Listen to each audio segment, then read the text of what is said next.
उमेदवार म्हणून लढत किती रंगी असावी हे ठरवण्याचा अधिकार मला नाही। निवडणूक लढवणं माझं काम आहे आणि निवडणूक लढवणार हे काय आज मी जाहीर केलेलं नाही। किती रंगी लढत का होईना मी तयारी करत चाललो आहे। मत विभागणीची चिंता जे उमेदवार करत आहेत त्यांनी करावी, मात्र काळजी मी का करू असं वक्तव्य राजू शेट्टी यांनी केले। तसेच पहिल्यापासूनच महाविकास आघाडीमध्ये जायचं नाही हा आपला निर्णय पक्का असल्याचंही त्यांनी सांगितलंय। पाहूयात काय म्हणतायत राजू शेट्टी। एक उमेदवार म्हणून लढत किती रंगी असावी हे ठरवायचं काय मला अधिकार नाही आहे।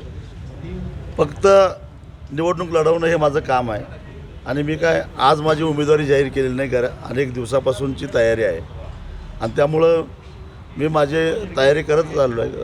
किती रंगी का होईना, पण मतविभागणीची भीती ज्यांना उमेदवार उभा करायचे त्यांनी करावी, मी कशाला चिंता करू।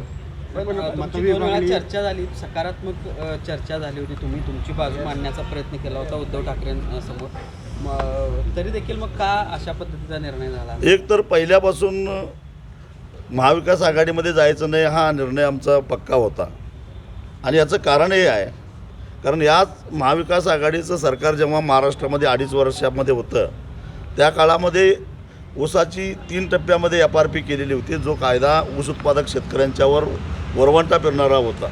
त्यासाठी आम्हाला सातत्यानं संघर्ष करून एक रकमी FRP घ्यावी लागली कायद्याने मिळत असताना।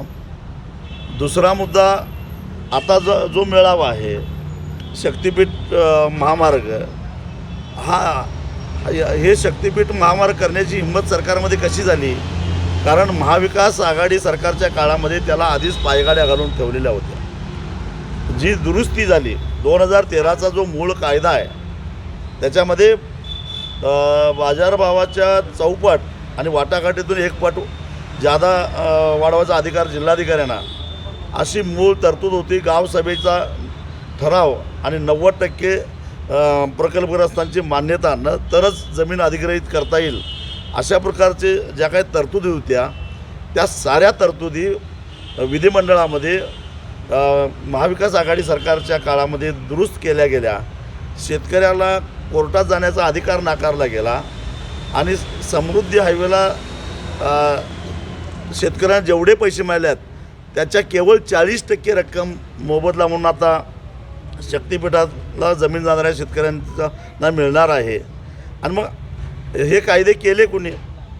आणि त्यामुळं हे अशा प्रकारचे जर कायदे आम्ही पाठिंबा दिलेल्या सरकारमध्ये होत असतील तर आम्ही का राहावं, त्या सरकारच्या पाठीशी का राहावं म्हणून आम्ही बाहेर पडलेलो होतो।